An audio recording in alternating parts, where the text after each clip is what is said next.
I guess I can't turn it, so we'll just leave it. All right, whatever. So, cool. And if at any point anybody wants to come up here, too, that'd be great. So, what's up, BIA, everybody in the group? This is Jerry's checking in from our family reunion. We are having a really, really good time. Tons of people here. Just having a really good time. We're doing a little breakout session. So, this session, I wanted to live stream in the group for you guys to see and just for all of us to benefit from and be able to look back on. So, this session, we're going to talk about we'll talk about a couple of different things, right? We'll talk about how to talk to sellers, right? We get this wholesale deal, we get this potential buy. What do we do next? What do we take to the property with us? All of that stuff. So there's a few things that I like to do and set myself up with before I just go look at a property. So remember, it's all about posture and positioning ourselves whenever we're doing this. Sorry, just shut that door. What's up? Everybody say hi. Are people saying hi? Hi! Demond's watching. What's up, Demont? Cool. So, all right, guys. So now, at this point, and we'll do this here in a minute. We're going to talk about when we pull our list on Deal Machine, wherever we find these leads, right? So whether we're skip tracing through Deal Machine, whether we're driving for dollars, whatever, looking for tired landlords, whatever it is that we're doing when we're trying to find these properties, the next step is getting to the property as fast as we can. So, and we'll run through that script and what that looks like. But here's a few things that I want to take with me to be prepared when I'm talking to sellers. So, what I need to know before I can do anything when I get to these houses is I need to understand what the house is worth. So, actually, we should take a step back. We're going to talk about we're going to switch it. We're going to talk about our script, what we say to sellers. Let's look how we got to this point. That's what we're going to do. Erase everything I just said. So we're going to talk about getting that phone number, right? We skip trace. We got that phone number. What do we do at this point? What do we need to find out? What are the moves, right? So the first thing I want to find out when I'm skip tracing or calling people is I need to understand, hey, why are you selling it? What's their motivation, right? Why? Awesome. So pull up the number in different lead sources, right? So pull up the number, hey, if it's say you skip trace it, you're hey, my name is Jarius. I actually got your number from a realtor friend of mine. They said you might be interested in selling your property. And just pause. Clearly it's a lie. Right? The realtor friend's not real. It doesn't matter. I'm telling you, I promise, it does not matter. They're not going to be well, what realtor friend? Oh, Kyle, Tyler, whatever. Oh, cool. But anyway, are you interested in selling your property? You open the dialogue, you start with that. Now, that's for one kind of lead. Say you want to look for tired landlords, right? How do you look for tired landlords? So I'll pull up apartments.com. You can go to Craigslist. You can go on Facebook Marketplace and look for areas that you understand, right? When you have your buy box, your zip codes, all of that, you look in those areas and look for things that are being under rented, right? Say there's a 2-bed that is $1,300 a month, right? And it's listed for $750, $800, whatever. Call them. Be hey, my name is Jarius. I just noticed that you had an apartment for rent. I'm not really interested in renting the apartment, but I was just curious. Are you interested in selling it? Maybe. Right? Because if it's priced low, try to sell it. It can become secondary. Who knows, right? It could be anything. So look for something like that, right? And even too, again, the out of state people. I say it all the time, out of state zip codes or out of state area codes. Look at that. So we want to find out their motivation. So hey, just out of curiosity, why do you want to sell it? What's going on? Blah blah blah. What does that look like? So we want to find out why they're selling it. The next thing is going to be a timeline. Oh, awesome. So cool. I'm so sorry that your mom passed away. I'm so sorry that this happened. So how soon were you guys looking to, were you looking to get rid of the property? What does that look like? Because people have crazy timelines. You never know. They could be and they'll tell you a lot, right? What was Mike just saying? Shut up and listen. These are open-ended sentences, questions, that open the door for them just to verbally vomit all over you, right? And you want that. timeline, like, oh, mom just passed away. Right now it's going through the probate. The attorney's doing it, blah, blah, blah. Or we're just ready to get this thing off our hands, like, whatever, like, whatever it looks like, right? The timeline, why they want to sell it. 3 is I want to ask about the condition, right? The condition and kind of like what price they're thinking, right? So like, but it's very important, condition and price. So this is the same way of getting an answer, but asking 2 different ways, right? The first way is, hey, Danny, what does the house need? Nothing. Looks great. Okay. Right? Now, that's what most people will say, right? Because like you're like, what does it need? Well, the roof doesn't leak, my toilet's flush, the kitchen faucet runs water. It doesn't need anything, right? So that's it. It doesn't need anything. Versus rephrasing it, one simple phrase is, have you made any repairs to the property in the last couple of years? Have there been any updates on the property the last couple of years? Oh yeah, the AC went out. Oh, we have to we put a new roof on, like whatever, right? That's how you get to the outcome, right? And then right there you can kind of like understand, like, oh, cool, like new furnace, that's cool. Check that box. New roof, check that box. Whatever. So, and then I'll ask too, like, awesome. You guys like a ballpark price you're thinking like you want to get for it? Like, what does that look like? And they'll share a price or they'll share whatever, right? So I get all of these to do one thing that's so important is I want to know, when can I see it? I need to know, when can I see this house? I need to go, I need to be there. I want to get there as fast as I possibly can.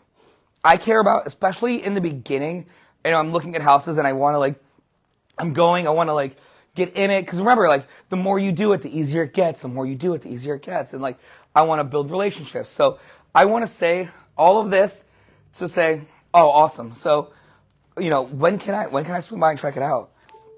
Oh, Thursday, whatever, right? It doesn't matter. That's it. And if they ask you any other question about anything else other than these things, well, how much are you going to give me for it?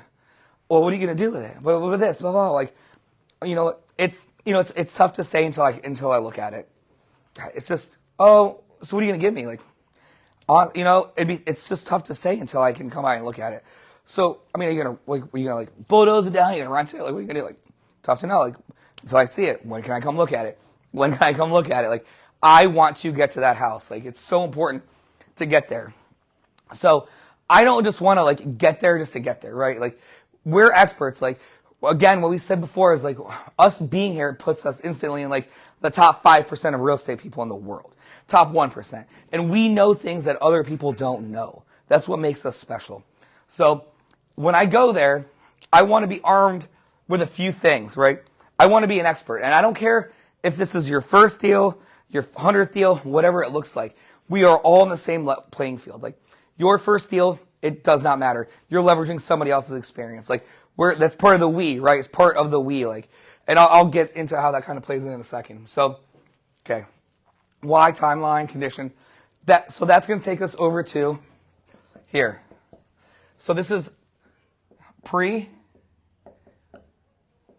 and then this is us at the house. Now, what do we want to take? So, we want to make sure that, what do people want? People want to be heard. People want to be heard. They don't want to be lied to. They want to feel like they're getting a deal. They just want to feel empowered. So I want to empower them.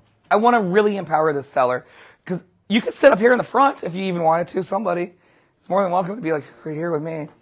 It'd mean a lot if I could have somebody here. But, all right, cool. Oh my gosh, this is amazing. All right, so people just want to feel empowered, they're making an educated decision, they're being smart about, they're not being swindled, and that's what makes you guys different.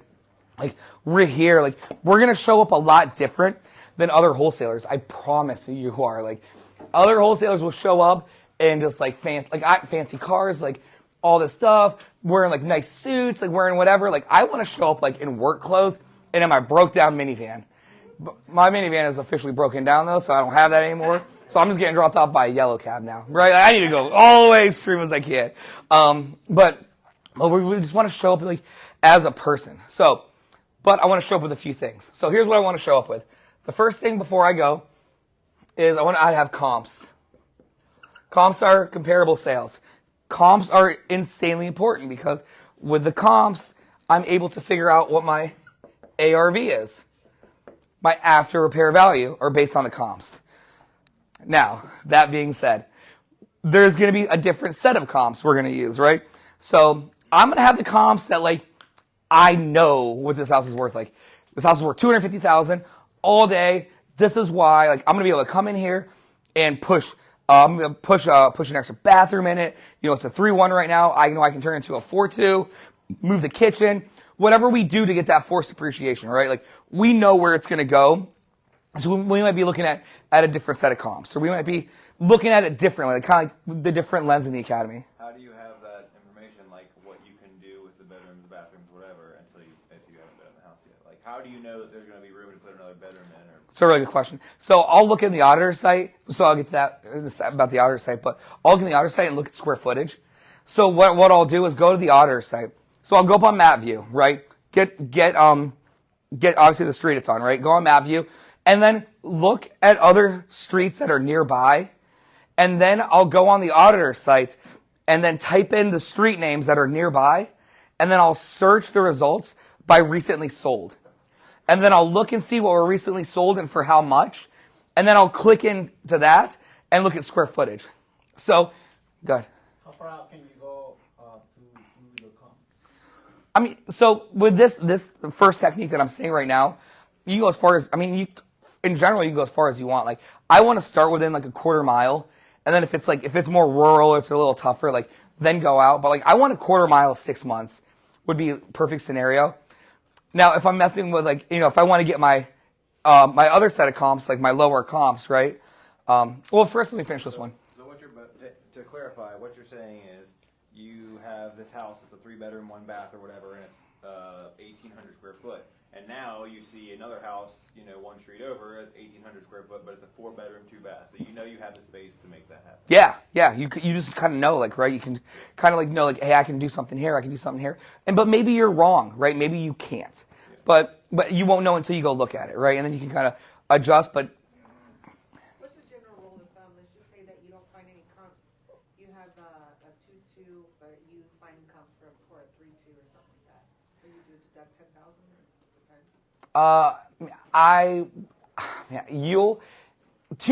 You'll find like a lot of 2 bedrooms are like kind of in 2-bedroom neighborhoods. Like there's certain neighborhoods in Cincinnati where there's just like 2 bedrooms everywhere, and it's like kind of like 2-bedroom neighborhoods. But again, you can easily turn a 2-bed into a 3-bed. 90% of the time, it can happen with just swapping out a dining room. It's just, you know, it's just like an old thing. But I would expand my search or even look for areas that are similar geographically, income-wise, like similar school district. Like I would look there and just expand my search like that. So would you rather have a comp like in the same neighborhood for, you know, like 1 bedroom off or whatever, like she was saying, or would you rather have a comp like in a couple neighborhoods over that's similar and the same square footage? So, size, all right, that's good. That's a good question. So, it depends is the answer. Here's what it depends on. I'll break it down a little bit more. You have comp 1 and comps 2. 2 different set of comps for the exact same property. Comp 1 is the one where I want to justify a value that's less than what I really think it's worth. So what does that mean? Like I want to look for, so if the one that's the exact same footprint, that's in a couple neighborhoods away, that we kind of know like it's not a great comp. Like it's a different neighborhood, across the street's different, blah blah blah. But it's like it's sold for $189 and it was updated, but we know on this side of the street they're worth more. I'd bring that comp with me. Because I'd just be like, you know, go through it, show it to them. And, you know, I would just want to bring the ones that were like supported the lower value as I possibly could. Does that make sense? Do you guys get that? Like when you start pulling a lot of comps, like stuff's all over the place. Like, and you can kind of like, as long as you do a little bit of research, you can really word things however you want because we're in the top 5%. Like we're the experts. Like, and it's not like you're lying, right? You're just not telling the whole truth. I'm telling part of the truth. Like, do you ever tell the truth? Like, I tell the parts that matter. And this matters because I want to buy your house. Like I need to get an offer. Present the lower amount to the seller because you need to get your gap. Yep. And then you already know that by looking at the already fixed up houses that you can get 280. Yep. You're not gonna tell them, hey, your house is worth 280 because they ain't gonna get rid of it. Yeah. So, Yep. So you tell them it's always only worth 150. That's all I can get. That's all I can do for you. Yep. And we work backwards from there. That was the same thing I was going to ask you. So on your comps, let's say you want to try to find a house that's exactly the same, that don't have no upgrades yet. So that way you can compare it with theirs. Yeah. Yeah. It doesn't matter if you put 4 or 5 bedrooms in, they don't give a crap. Yeah. I mean, you just want to look for, whatever's going to justify that lower value, what that looks like, right? And they're on there. So say you're, you're inflating the rehab costs and you're deflating the comps like as much as you can, and so like you think this house is actually worth $200,000, but the comps you're bringing are like $170 or whatever. Yeah. And so you can't be all in for more than $150, but you obviously try to start low. You explain to the seller the whole time, like, I can't be in for more than 75%, blah, blah, blah. Then, like, say they're like, oh, that's not enough. And you can go to 150. Do you just make a liar out of yourself and be like, oh, yes, 150? Like, Well, maybe. Hold on. Let me get to it, okay, Danny. good. I'm ahead of Golly. you. Sorry. I didn't finish with comps yet. I didn't finish with half the comps yet. All right. So, Would you pull, you could also pull comps of fixer-uppers. Yeah. So you can say, look, this is the condition your house is in, here's what they're selling. yeah, exactly. If that works in your favor, like any of that stuff that works in your favor is what I'm going to arm myself with and bring, right? So in this scenario, we'll tell them it's worth $200,000. We know it's worth $250, whatever, right? So comps. Is that current or ARV? ARV, always ARV. ARV is the most important number when it comes to looking at it because ARV, like real ARV, or like either ARV, honestly, ARV dictates the maximum you're going to be into that property.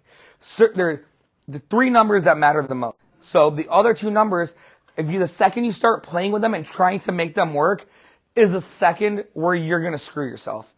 I've been there. Trust me. I tried so hard to make so many things work and struggled, and it's not fun and it's terrible. Like don't do it. It's not worth it. Just walk away and then something else will pop up because the second you try to make something work because you need something and you just like want to make it work, a home run's going to pop up and you're going to be financially tied up, emotionally drained, like just exhausted and done. So then we got the comp 1, comp 2. At the house. So we're going to take that. The second thing we're going to take with us is a contract. Sorry, Jairus, the comp 2, so you explain comp 1 to them. Exactly. Comp 1 is... There's a house over here that got 200, but what are you saying for 250? The 250 is what we know the house is worth. Oh, so you're not showing that to them? No. But you're showing them 2 or 3 of comp 1. Exactly. Yep. Yeah, exactly. Does that make sense? Cool. So then, the next thing I want to have is a contract. I love my wholesale kit, right? I like my clipboard. It has my notes in it. It has a contract. It has an assignment. I want to take a standard Board of Realtor contract with me. And there's tons of contracts out there, like tons of one-pagers, tons of questionable-looking contracts people use. For me, I just never understood having to do that. And like, why don't you just use a regular Board of Realtor contract? Like, that's what it's for. People are familiar with it. It's huh? It's really supposed to only be for licensed agents. It's not supposed to be for public to use. Well, the public uses it. I use it. Everybody uses it. It's a good document. Yeah, no, if anybody really wants, if you have one of those people that was so, what's it, litigious, an attorney could really get you for it because you're not supposed to use it. The attorney, I can tell you my experience. Whenever I have that contract, I go through it line by line with them. Line by line, I go through the entire contract. But it's more recognizable. Yeah. They're gonna 9 times out of 10 they'll have like an attorney look at it. They almost always have an attorney look at it. And I can tell you, and even Okino's had this, many people have had this happen. They get this contract and their attorney's like, what is this? Like, what is this thing? Right? But I'm bringing a Board of Realtor contract and I'm not leaving anything blank. So it doesn't matter if like, on one of the paragraphs is like personal property that will be left at the property, lines, like none of that stuff matters. Like, I just want to put like a line through it, or I want to hit NA, or I want to do whatever. Like, I want it so it looks like I went through every single line, like, and I didn't forget something. You know what I mean? So So even if it says, if left blank, it's gonna use 10 days, you still wanna put, even if it's 10 days, put 10 days in there blank. yeah, whatever it is. I don't want to leave anything blank that could be left for question or look like I skimmed through it really, really fast. These are only like 5 pages long. Like the one in Cincinnati is 5 pages. You can Google Board of Realtors Jacksonville, Board of Realtors Columbus. Go to their website and download it. You can even call the Board of Realtors and get the documents. Like they're not top secret documents. Like when you send and when they get it, so when when an attorney gets it or whoever gets it, it's gonna say Board of Realtors on it. Like it's a real piece of paper. It doesn't look like I made it in Microsoft Word in a couple hours or whatever. So standard Board of Realtor contract, and I'm gonna go over a couple things too that with that. So like I'll just do it now. So basically with the contract. So my thing is like going through it. When we come to the price, whatever. Like I want to have my offer, and I'm going to share next how we get to that offer. But I want to share it with them. I'm going to write, go through the contract with them, fill it out for the max I can pay for it, give it to them. Whether or not they want to accept the offer now or whatever, I'll be like, listen, no problem. I get it. You want to have somebody look at it. It's a big decision. I'm just going to leave this here with you. I'll have it all filled out, sitting there. Like, we'll just leave it there with you. My email's right here. You also have my phone number. Whenever your attorney looks at it, just fill it out, and then to sign where I highlighted. Highlight where they initial, where they sign. Do that, and you can send it back to me, and then we'll get it going. So, but the definition of get it going is, and I'll get in that in a second. But just leave. You can leave it with them, right? You don't need to feel like you're pressuring them or rushing them. So does that need to be notarized? Mm-mm. On the signatures, they can just sign. Yeah, they can just sign it. Yeah. So it doesn't. It does not need to be notarized. And then but then again, it's like I want to leave it with them, but I also want I need an answer. I need to know a timeline. Unless if they're not ready to sign right away or whatever, they have somebody to look at it. Cool, that's no problem. So you said you want your brother to check it out. So is he coming in? Do you know when he's coming into town? Are you going to give it to your attorney? That's no problem. It's just a standard contract, standard Board of Realtor contract. We talk about a couple days or a couple weeks. I just need to know because I need to plan accordingly. I've got a few other houses I want to look at. This is my top choice, but if it's going to be a while, I got to keep my guys busy or got to do whatever. Try to get an idea of when. Do you have a question? Come back to me. Okay. So the contract, and then the next thing is the Excel spreadsheet. Do you guys see that spreadsheet I just posted about when we were going to sellers' houses? Cool. So we have our construction spreadsheet, right? Which is awesome. We go through and we're able to get our whole rehab budget through the spreadsheet. And I'm just I'm always really transparent with sellers. And I'm always writing stuff down. I'll sit there with them, right, to show them the comps. Then I show them the work I'm doing to the house. And the work I'm doing to the house is supported by the comps. That one had a newer kitchen, or this is how I do my houses. And I show them some of my rentals. I'll show them rentals I've done. If you've never done a deal, show them my properties. They're not going to know the difference. Oh yeah, these are my rentals up in Cincinnati that my partner Jarius and I did. Whatever. It doesn't matter. Just show them. It's part of the we, right? We're leveraging off each other. We are doing this together. So this is how I finish up. Great countertops, blah blah blah. So the spreadsheet that I put up there is formatted in a way where it has retail pricing on the work we're doing to their house. We know we're not paying retail pricing. We don't do that. We know better, right? We're paying investor pricing. We know what we're paying for stuff. But people don't know that. People are used to a kitchen costing $30,000. They're used to a bathroom costing $15,000. My friend in Hilton Head called me the other day, and he's like, "Hey, is $8,000 a good price for a bathroom?" I was like, "Yeah, it's not terrible. It's fine because it is fine for him. Whatever." And then I was like, "What are you guys doing?" And he's like, "Oh, we had bath fitter here." I was like, "Whoa. Are you getting a whole new bathroom, or are they just putting a tub and surround it?" He's like, "Just a tub and the surround." I'm like, "What?" And they are okay with it. Had you not called me, they would have probably signed to put an $8,000 tub surround. Go to Lowe's.com. They're $400. I can pay somebody I can pay somebody $250 an hour to install it. It'll be done in 4 hours. That's $1,000 in labor, right? Like, or I mean, God, I'm gonna say $250 an hour. We'll give them like 4 hours to take it out and 4 hours to put it back in. Like, that's ridiculous. Like, the pricing that people pay for things is absurd. We know that because we're in the top 1%, top 5% of real estate. Most people don't. And that goes for pricing across the board. Not just bathrooms, kitchen cabinets, whatever. We know we can get nice cabinets for like $300 a cabinet, $350 maybe, installed for like $40. We know that. What is the name of that Excel spreadsheet? Where is it at? Where is it at? Which one is that? I've got it, Jeff. It's in the group. We'll pop it up later too. I want to dress it up and make it look pretty. I did this when we were in Cabo last week because like, who was it? Somebody had a meeting from a cold call and I wanted them to have it with them. Somebody in the academy was like, I did the cold calling and they had a deal machine lead and I was like, I kept thinking about like how we can make it better. And I'm like, this is a no-brainer, right? So basically you go through the spreadsheet with them. Say, this is my rehab spreadsheet. This is my numbers. Okay, I count cabinets. I'm going to need 15 cabinets. 15 cabinets. For one cabinet, material and labor, it's about $750. Again, we know it's not $750, but for them, it's like, oh yeah, that sounds right. Like, they don't know. Like, it's, that's just what people pay. Punch in 15 cabinets, calculates that number. I need granite countertops. In this, type in how many base cabinets you have. Then it calculates granite at like $150 a square foot. We know we can pay like $60 a square foot, and so on and so forth. The flooring, the paint, the whole thing, right? So this populates it based on retail pricing. Retail pricing. This was so good. I don't understand how it took us this long to even put this in the academy. Like, I love this. This is something I do by myself. That was like, how is there not a spreadsheet on this?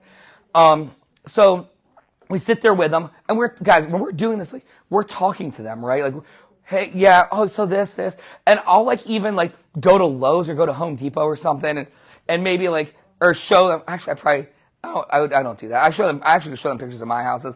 I wouldn't really take them to Home Depot or Lowe's because like they'll be like, oh, that's not that expensive, but they don't know. But you go through here and you start filling it out, and now you're like at like a 50% cost higher than what it would cost, right? And you're like, this is kind of the number it's going to take for me to get the house done.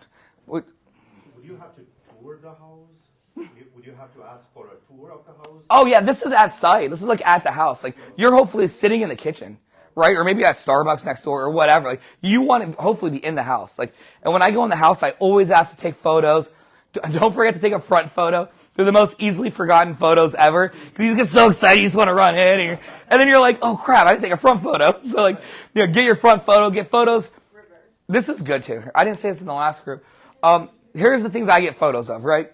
I'll get photos of the outside. Outside? Yeah. The bedrooms, living room, kitchen, and then get pictures of all the mechanicals. I want pictures of all the mechanicals. I want pictures of the breaker box. I want pictures of the furnace. I want pictures of the AC. I want pictures of the hot water heater. I want so many pictures of all of that stuff.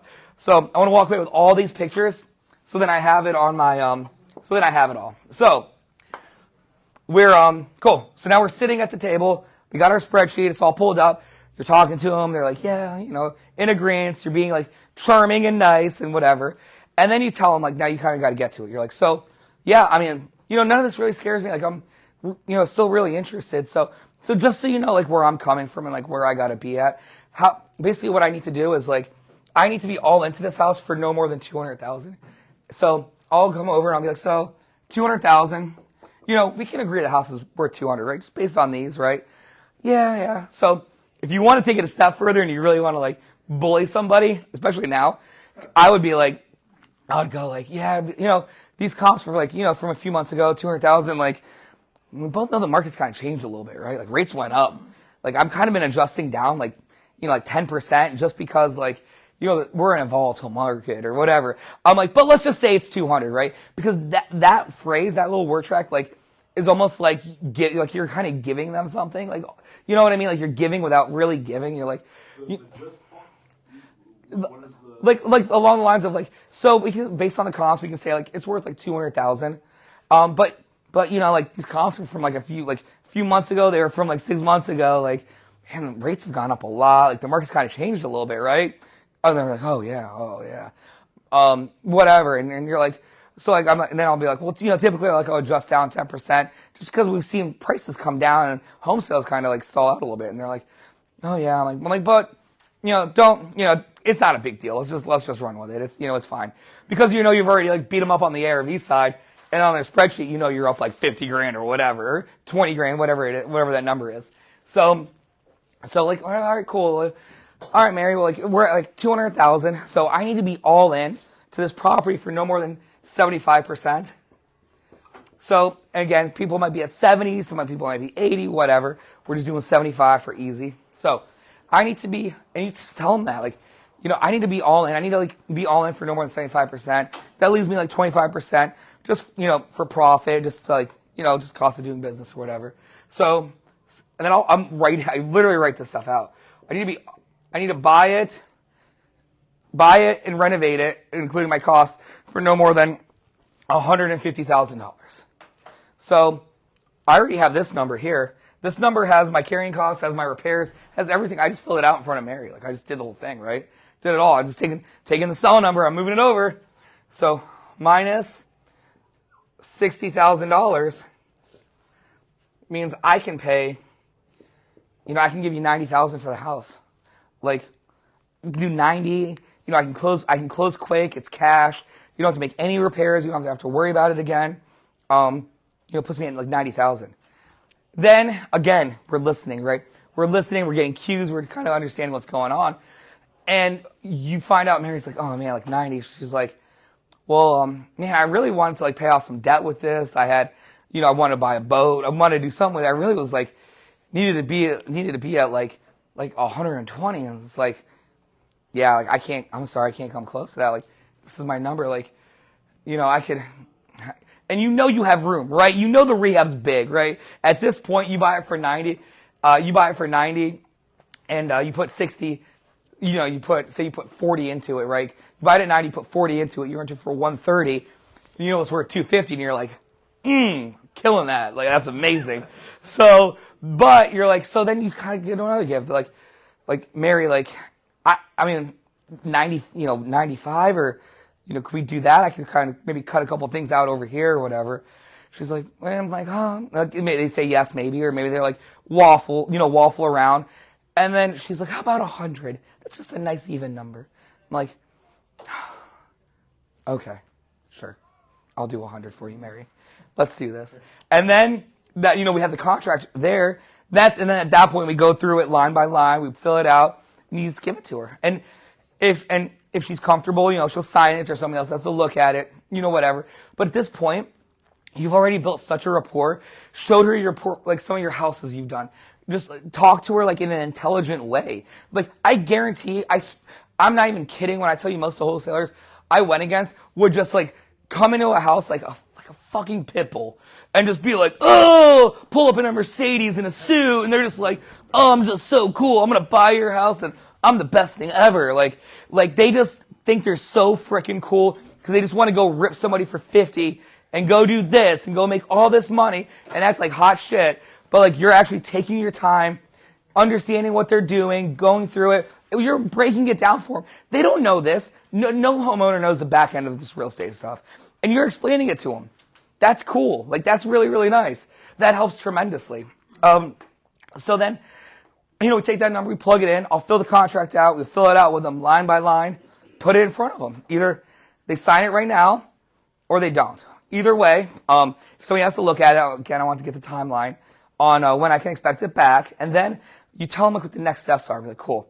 So what's going to happen next is like, I never call it a contract. I call it paperwork. Don't call it a contract. Contracts are scary. People sign contracts and you're like, I'm giving something away. Be like, cool, let's knock out the paperwork. It's always paperwork. It's never a contract. So, let's knock out the paperwork. Knock it out, and the next thing is like, cool, awesome. So what's going to happen next is I'm going to shoot this over to Jeff at the title company, and I'll copy you on the email. And Jeff will run title, make sure everything's clear, make sure it's all good to go, and then we'll close. Then we'll close. So it's important for them to know what happens next. So, while I'm going through the contract, I am going to try to get inspections. Like, I'm almost always going to negotiate, like, I just need 5 days to go through here, 10 days to go through here, whatever. Start with 10. Start with like 10 days and to see what they say.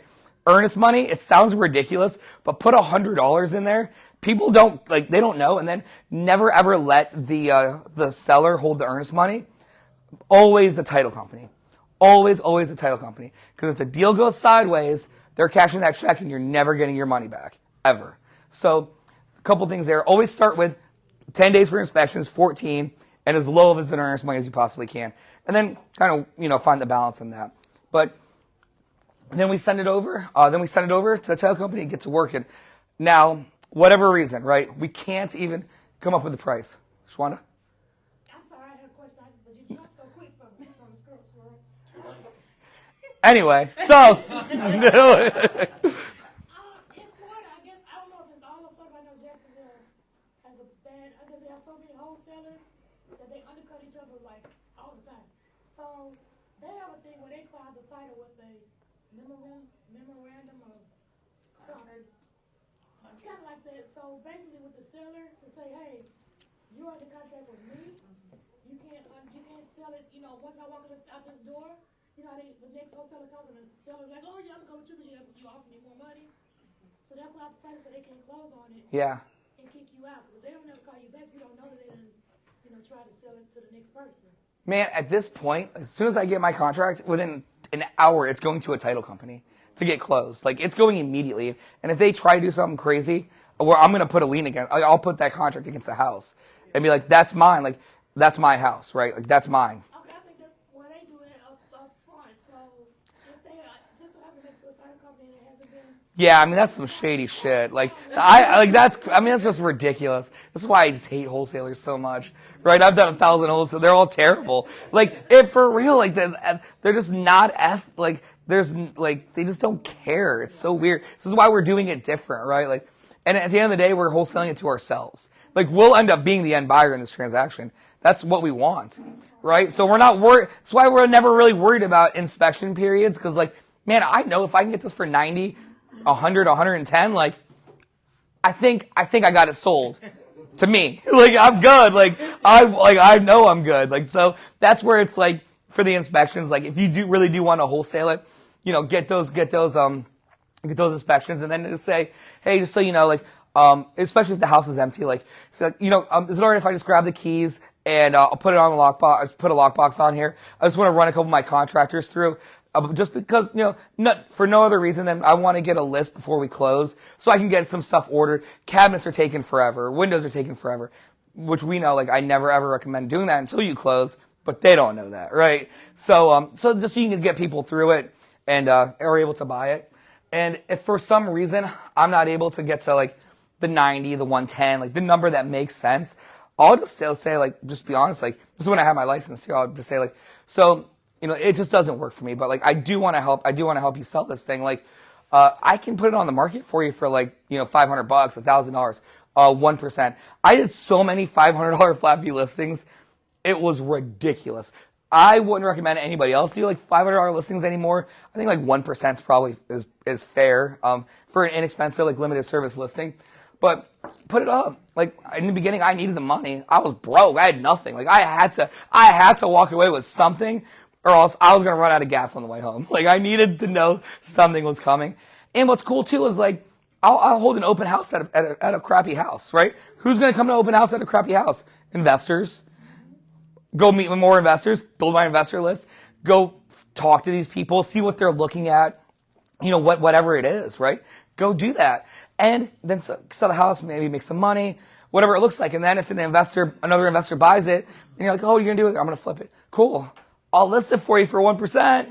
I can list it too. Like, I can do it all. Like, I'll do whatever, man. This kept me alive. Like, those flat fees while I was, like, building my business, like, these really were the ones that, like, enabled me to stop, like, bartending and, like, waiting tables, because I started doing tons of these crappy things. But at least it was, like, in my field. Like, at least I wanted to kind of do it. Like, it still sucked. Like, they gave me $500 and like, why aren't you doing an open house? And I'm like, because you gave me $500. Like, I'm not doing an open house. They're like, have you ever seen $1 Million Listing? I think we should throw a party. I'm like, ma'am, your gutter's falling off. Like, no, we're not doing that. I'm not going to do that.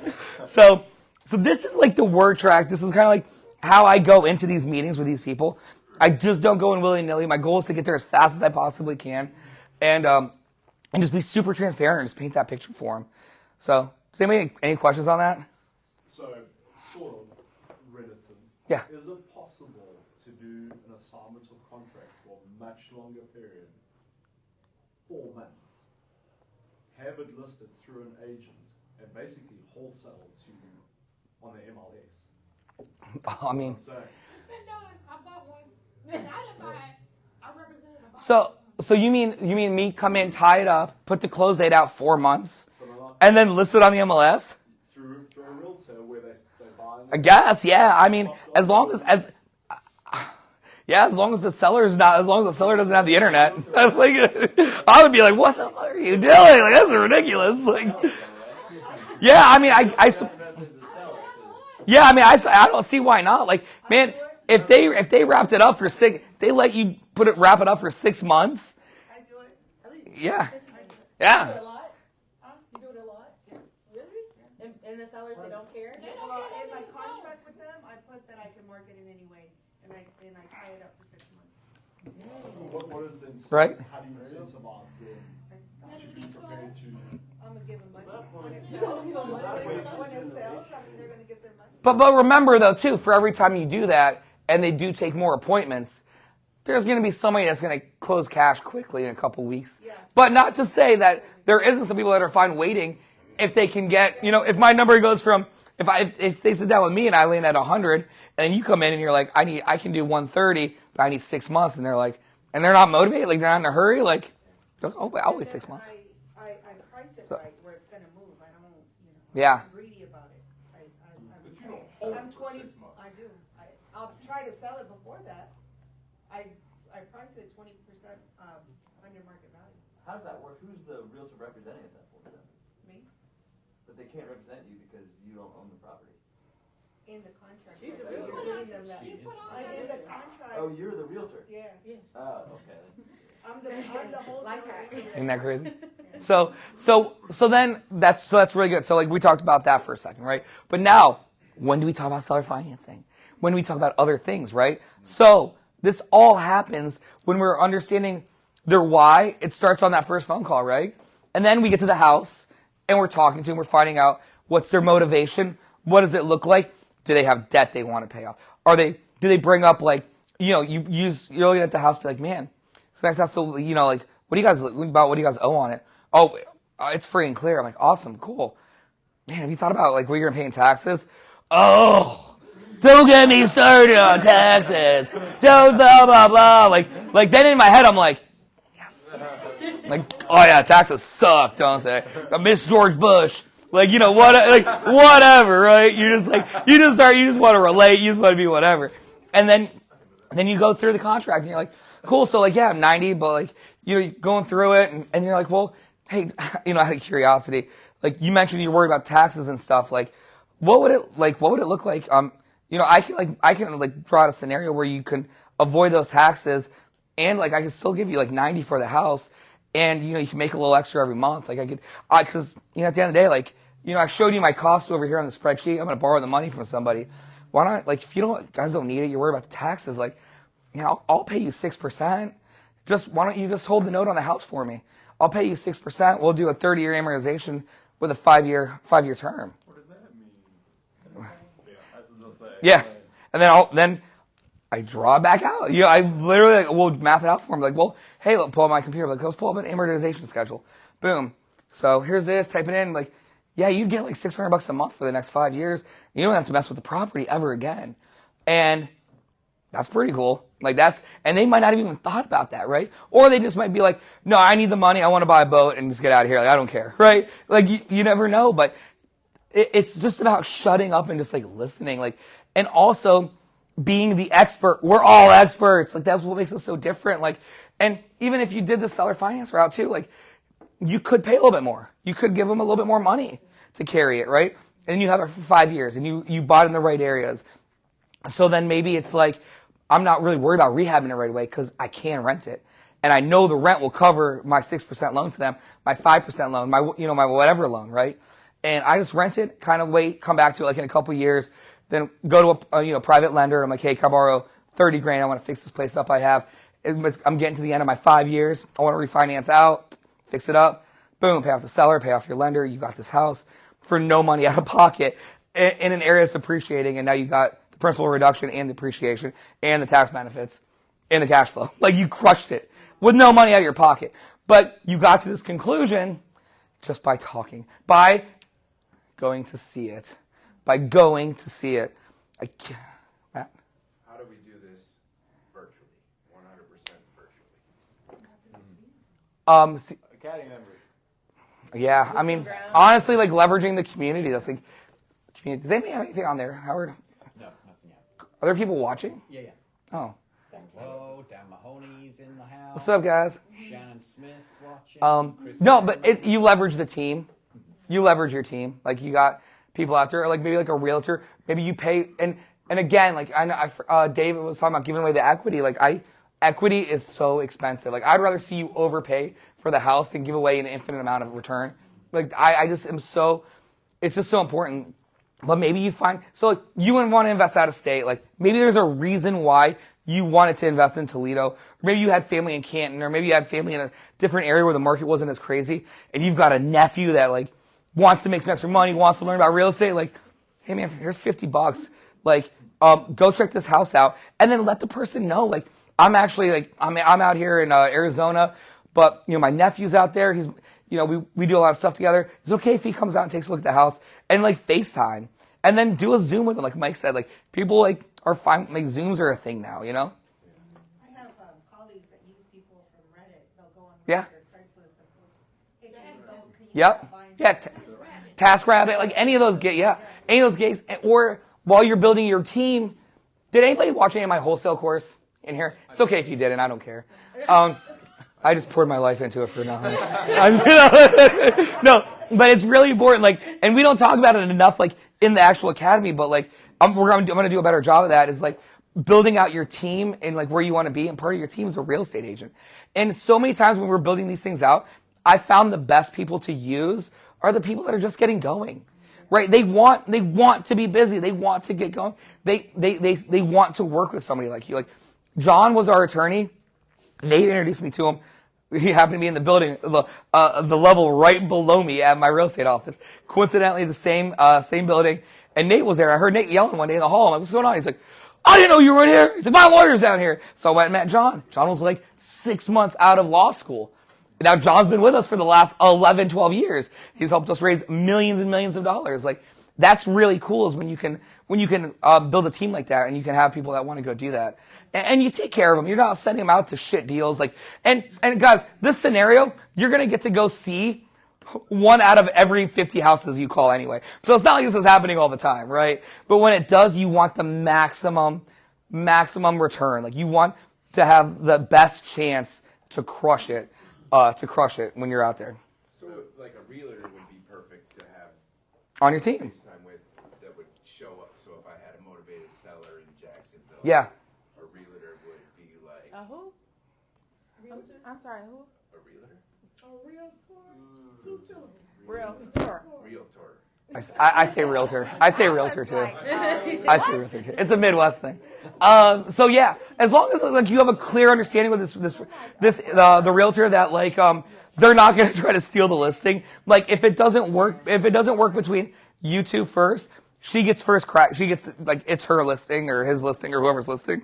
But yeah, as long as they're trustworthy, 100%. Yeah. So what's the realtor gonna get out of it? Pay him a couple hundred. Pay him a couple $100. A relationship. The deals that I can't make work that I say I can help them get rid of. Just stuff like that. Invest in that area. You find a realtor in that area. There he goes. Tell them, hey, I'm looking to buy in that area. We could possibly do more business. Yeah. Can you walk through this for me? Yeah. If I get the deal, like you said, Yeah. $500. Or even like a GC or somebody in the academy, right? Like, I mean, if I was Danny and somebody needed me to go look at a house in Cincinnati, they'll give you like $150. Can you go check this out? Be like, yeah, for sure. Like, just to be, Danny's so motivated. Like, he always wants to go look stuff. Howard would want to go look stuff. Like, yeah, well, that's what I'm saying. I mean, if you had to, we just get out there. I'm gonna re-ask that question now that we're later in the game and you can answer it. Okay, so you inflate your rehab numbers and you deflate your comps. Like, you think it's worth $250, but you show them the $200,000 comp. So you do that, you get your numbers, you end up with the 90K, but realistically with your rehabs, you could probably go all the way up to, say, 135, 140 or whatever. Yeah. But do you make a liar out of yourself and say, all I can do is 90, and they're like, but you still know it's a good deal at 130. Yeah. Like, you just okay, I'll go to 130 then. Like, I know it's not like a big jump. It's not a big jump. Yeah. It's not a big jump. Like, I'm not saying you just go straight there, but I'm saying, like, no. You just make a liar out of yourself? No, I'll have a hard line. Like, I want to get a deal. Like, I'll if I know I can go up to like 130, I'm at 90, and I already kind of like, and she's like, the seller's kind of like whatever. Like, I won't jump that high sitting there right now. I'll be like, I'll kind of like waffle about it. I'll be like, well, all right, listen, last time I broke this rule, my lender wanted to kill me. Like, last time I broke this rule, it was a big deal.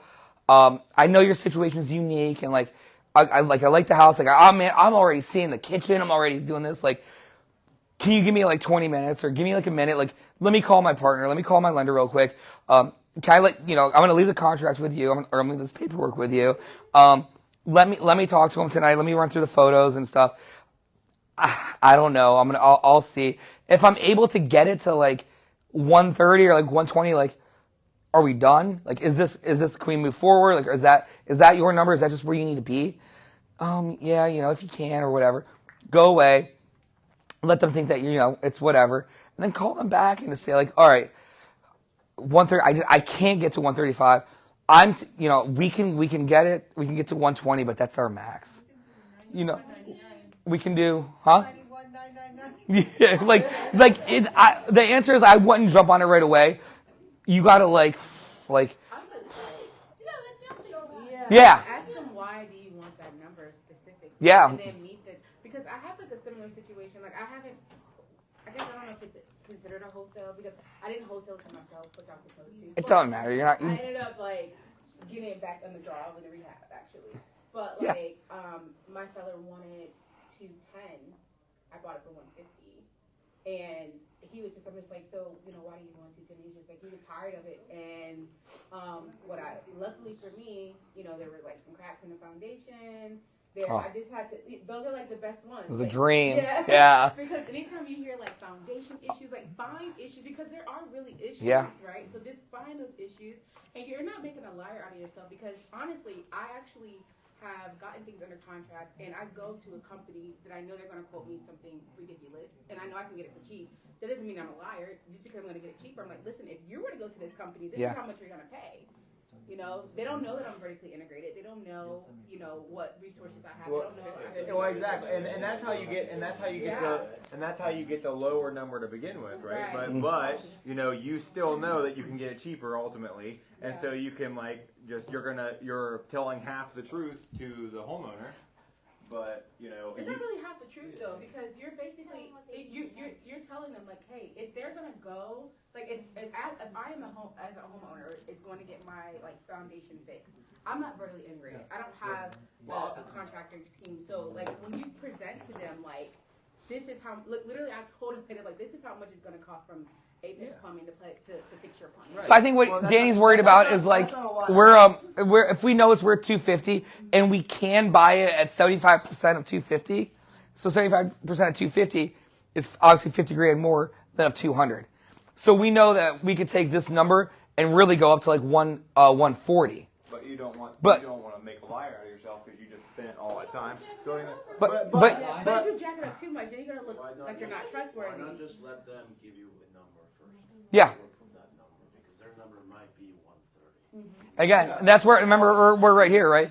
Any updates? Did you have a number in mind? Man, if they said they like 60, 50 grand, like I'm not gonna, none of this even matters. Like I'm on my way with a contract. Like, cool. Like, let's do this, right? Like, so here's, I said this on the other session. there's a house I bought that was a sheriff's sale, and I tried to buy this house from the homeowner. I tried to buy the house from the homeowner a year before it went to sheriff's sale, and she went to sell it. It was a pain in the butt. Then it went to sheriff's sale. I bought the house. We took out 4 30-yard dumpsters out of this house. Had the dumpsters in the yard, tons of crap. Coincidentally, the day we were cleaning this house out, the neighbor to the right had a dumpster in her yard, her driveway. I was like, oh, this is amazing. That's cool. So I ran over and started talking to her, and she kept saying, like, you don't want to buy this house. She lived in Dayton. Her mom died and left her the house. And she's like, you don't want to buy this house. The sewer line's bad. And that's what people say, right? Like, I don't care. She's like, it's going to be at least $50,000. I was like, yeah, at least $75,000. I'm like, totally, this is the worst thing ever. You might as well tear the house down, right? Oh my gosh, it's so bad. I'll show you guys the house. I have pictures. And then she was just like convinced it was just terrible. And she's like, I would feel guilty selling it to you. I was like, well, then just give it to me. Like, I'll take it. I'll just take it. And then whatever, we negotiated. I was at $20,000 to buy this house. Okay, I had her at $20,000. So, but gave her all the stuff, and she was like kind of like not motivated, but did want to sell it. Kind of like waffling around. She's like, well, give me a couple days. I'm like, all right. And I see her. She'd be cleaning the house out. I'd see her like I'm be next door at the other house, and then I'm at my house directly next door.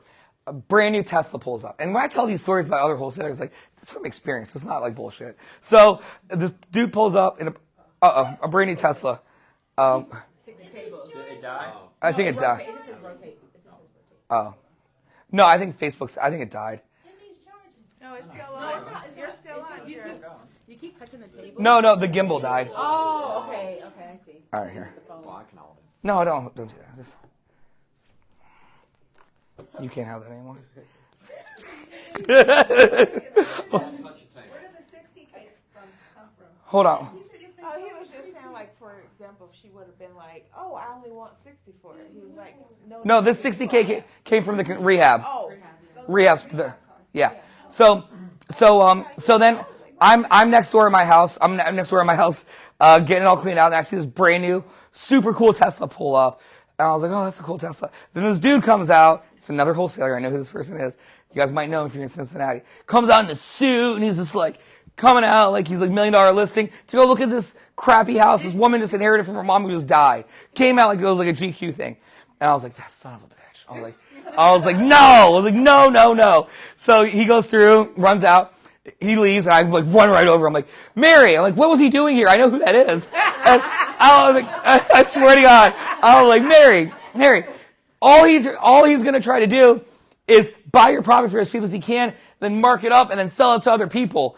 And because he's a wholesaler, right? And I'm like, saying that, and I'm a wholesaler to myself, right? I don't know. I'm the end buyer, but I'm also gonna wholesale to myself, right? So I was like, what did he offer you? And she's like, Jarius, I just really like you, and I'm gonna be honest. He offered me $25,000, and I was like, Mary, can I just give you 30 and just be done with this thing? She's like, really? I was like, yeah. I was like, let's just do 30. Let's just be done with it. I'm already working over here, like, and I'm like working over here, and like, it'd be nice if I could just have them right next to each other. It makes it really easy. She's like, I just feel so bad. I'm like, don't feel bad. It's fine. So I ended up buying it for $30,000. The whole point of the story is, I wholesaled that house in like 2 hours. That's why this is so important right here, right? And then she lived in Dayton. She's not coming to drop out of this house again. Hey, she's cleaning it out. Mary, you don't got to do anything. You're done. You're done here. You don't want to drive from Dayton. Yeah. Done. Sign this. Give me your routing number. Yeah. That's it. And that's somebody else. A million reasons, guys. Like, that's my partner. He's doing it there. That's this. Whatever. Just like that house that Nate just bought. Got one 110 for you, got 50. Yeah. Just like that. Dreaming about it. It's just like, yeah, that was awesome. God. Have sellers tried to negotiate on your 25% margin ever? Have they ever inquired why 25%? Actually, no, they never have. I mean, it's just, if they ever did, I'd be like, well, do you go to work for free? I'm taking on all this debt. I'm taking on the risk. I have the liability. I'm dealing with contractors. This is a 9-month project for me. I got to make money. Like, nobody's asking you to go to work for free. Like, I got to make money. I'm here to help. Like, pay me. Mary? Now, so earlier on, when you were talking about... I'm interested, but, like, you know, I don't know. But if I'm able to, like, get it up there, like, are we done? Is that good? Or, like, hey, I can be at 130, but, like, I need you to finance the deal for me. I need you to carry it I need you to carry it back for 5 years. If you sell or finance it, I do have some flexibility because now I'm saving costs and whatever. But Danny, it's just posture. Like, it gets easier the more you do it. Like, they always say in negotiation, the person who cares the least wins. And it's just true. Like, one thing, like, I've learned to do better is, like, when I'm at houses, like, I don't spaz out. Like, I'll mirror whoever I'm with. And once you, like, mirror them and you're just like, you know, like, I don't need the deal. Like, you might be, like, begging. Like, for that Mary, I was, like, begging. Like, I wanted it so freaking bad. Like, oh. And I want another one right now. Let's just start calling some people. Let's do that. I'm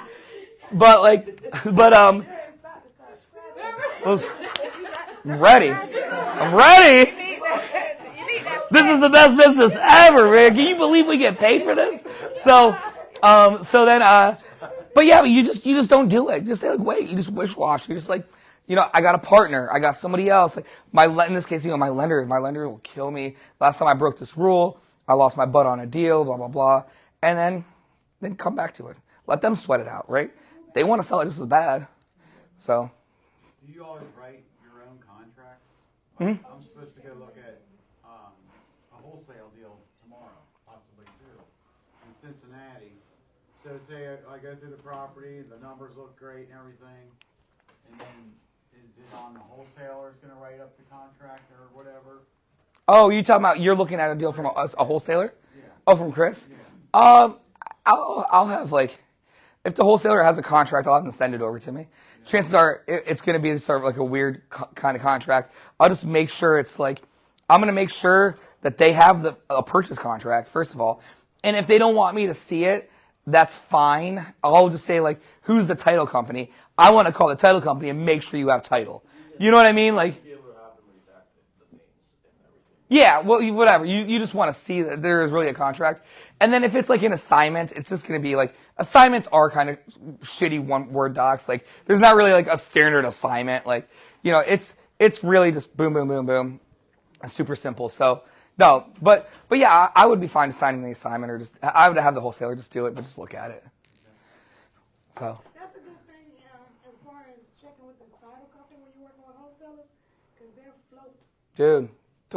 They're nowadays, man, when I used to wholesale, man, people still had morals. Now it's like wholesaling is like the coolest thing and everybody wants to do it. And it's just so frustrating because, like, I don't know, don't get me started. It's just annoying. Let's just talk about Mary. Anything else, guys? That's pretty much it. Like, is there any Q&A or whatever? Guillermo says thank you for sharing all your knowledge and experience. Chris Long says, just made it home. Great to see everyone. You guys never stop. Awesome. But does this make sense? Is there more? No. Oh, okay, good. Does this make sense, guys? Can you guys all, like, we can all go to a house and do this. It's not complicated. This is what makes us better and different than everybody else. Is like, we are taking our time, we're breaking it down, we're showing them what we're doing, why we're doing, how we're getting that conclusion. That's it. I have a question. When you're looking at the crumbs, what's your rule? Do you take the lowest or the highest or the average? He's super new. Oh my God. You missed. I just went on and on about that. You guys came in late. The good news The good news is this was recorded live. No, I'll break it down real fast. So this is comp 1 and comp 2. I'll do 2 sets of comps. One set of comps where I can justify the value being lower. However, I used to justify it, whether the house is dated, whether I'm looking at a house that's like the house I want to go look at is a 3-bed, 1-bath, but I know I'm going to make it a 4-bed, 2-bath, or a 3-bed, 2-bath. And I'm going to be able to push it, and I know that I'll be able to get $250 for it. So, like, I'll keep these comps for me, and then I'll take a different set of comparable sales to the seller. So So the low's for the seller. You're right. And you guys know enough going through the academy that like you know how to like to tweak that kind of stuff. Like you can look at square footage and subtract and like, oh, you know, this house has a carport versus a garage. Garages are worth at least $75,000 more. You know, whatever. You know, you just make you do your thing. So. Demont says, "Curious, you just helped me see it better."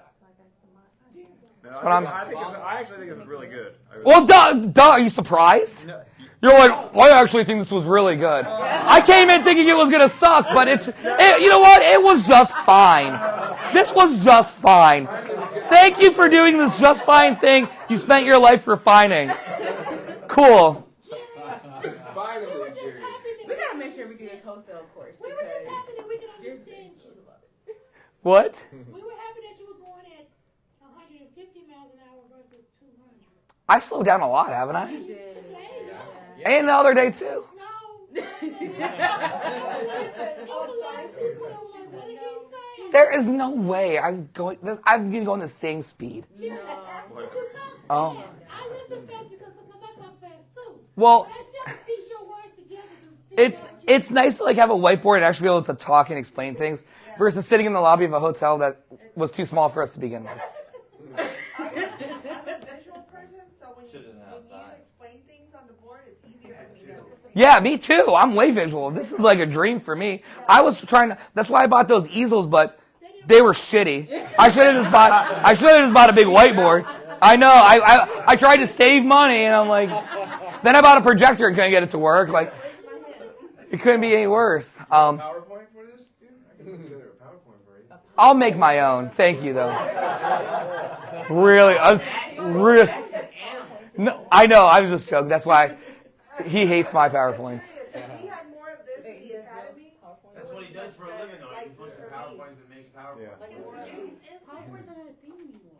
It's like I think this would help. You're doing a webinar or something, Yeah. On the The thing is, this will live rent free in the academy forever. So, all right, guys, you're awesome. Thank you for watching. We're gonna hang up. Next time, come to the reunions and all the stuff if you guys can make it, please. So this is it, guys.